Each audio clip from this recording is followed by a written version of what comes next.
Hello everyone, কি অবস্থা সবার? আশা করি সবার অবস্থা খুবই ভালো। আর তোমরা সবাই অনেক ভালো আছো। আর যদি ভালো না থাকো তাও আমাকে কমেন্টে জানাবা। দেখো, তোমাদের দাদা আজকে মুরগি নিয়ে আসছে, মুরগির সাথে অনেকগুলো পা। তাই আমি বলতেছি যে একটা মুরগির এতগুলো পা, আমি জীবনে তো হাত পালা মুরগি খাও না, তাই এবার হাত পালা মুরগি খাবো। ওই জন্য ভাবলাম যে তোমাদের সঙ্গে একটু শেয়ার করি। দেখো, আমি মুরগিটিকে কেটে নিয়েছি। এবার কেটে নেওয়ার পরে ভালোভাবে ধুয়ে নিব। ভালোভাবে ধুয়ে না নিলে ওর মধ্যে প্রচুর পরিমাণে নোংরা থাকে, সে কি আর বলবো। আমি 5-6 বার করে ধুয়ে নিচ্ছি আর কি।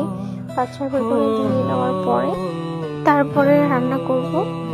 দেখো, আমরা যে ছেলেদেরকে বেশি ভালোবাসি মেয়েদের থেকে, বাট এটা করা উচিত না, বুঝছো? মেয়েরা সবসময় স্যাক্রিফাইস করে। মেয়েরা বাবার বাসাতে যা একটু খায়, শ্বশুর বাড়িতে সবসময় স্যাক্রিফাইস করে।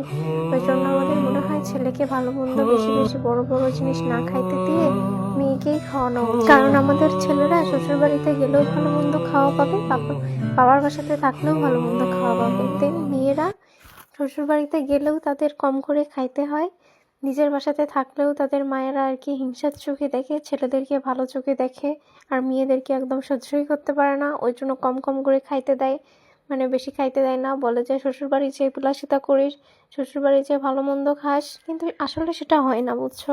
ওকে, যাই হোক, বাদ দিই। দেখো আমার রান্না, দেখো আমি কড়াইতে পেঁয়াজ কুচি আর আলু মানে কেটে রাখছিলাম, সেগুলো ছেড়ে দিলাম। মানে আগে হয়তো ভাববা তোমরা তেল কেন দেই নাই, তেলটা আমি একটু পরে দিব। ওই জন্য হচ্ছে আগে ইয়ে করে নিই। এই যে দেখো, এখন তেল দিচ্ছি, কারণ তেলের মধ্যে যদি আমি দিতাম, কড়াইটা প্রচুর তেতে গিয়েছিল। ওই সময় যদি আমি পেঁয়াজ এগুলো ছেড়ে দিতাম তাহলে প্রচুর পরিমাণে তেল ছিটকাইতো। তারপরে দেখো জিরা, লঙ্কা, তারপর তেজপাতা, আর হচ্ছে গোলমরিচ, দেন হচ্ছে তোমার এলাচ ছেড়ে দিয়েছি। এরপরে ভালোভাবে ভেজে নিব লাল লাল করে। আরও ভালো করে ভেজে নেওয়ার পরে তারপরে দিব হচ্ছে হলুদের গুঁড়া। হলুদের গুঁড়া দিয়ে ভালোভাবে ভেজে নেওয়ার পরে তারপর দিচ্ছি পরিমাণ মতো মরিচের গুঁড়া। দেখো, আমি ঝালটা বেশি খাই, তোমরা কীরকম ঝাল খাও তোমাদের ইচ্ছা মতো দিয়ে দিবা, তোমরা পরিমাণ করে দিয়ে দিবা। আমার মনে হচ্ছিলো হলুদ একটু কম হবে, ওই জন্য আমি হলুদের গুঁড়ো আরেকটু দিলাম। দেন এরপরে ভালোভাবে হচ্ছে করে নিতে হবে। তারপর আদা রসুন বাটা, জিরা বাটা, গরম মশলা বাটা, একটু ধনিয়া বাটা, সব কিছু একবারে দিয়ে দিয়েছি। তারপরে দেখো ভালোভাবে নাড়াচাড়া করতে হবে, ভালোভাবে কষাই নিতে হবে যতক্ষণ পর্যন্ত পেঁয়াজগুলো না গলে যাচ্ছে। পেঁয়াজ একটু থাকা যাবে না, তাহলে মাংসটি খাইতে ভালো লাগবে না। দেন পেঁয়াজ যতক্ষণ পর্যন্ত গলে না যাবে ততক্ষণ পর্যন্ত আমাদের এটা নাড়াচাড়া করে নিতে হবে, নাড়তেই হবে।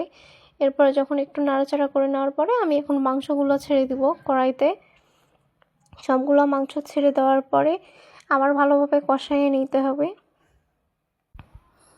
দেখো আমি কত সুন্দর লাল লাল করে কষাই নিয়েছি। দেন আরও কষাইতে হবে, আরও কষাইতে হবে। কষাইতে কষাইতে যখন তেল ছাড়বে, মাংস থেকে যখন তেল ছাড়বে, তখন আর কি আমরা পরিমাণ মতো পানি দিয়ে দিব।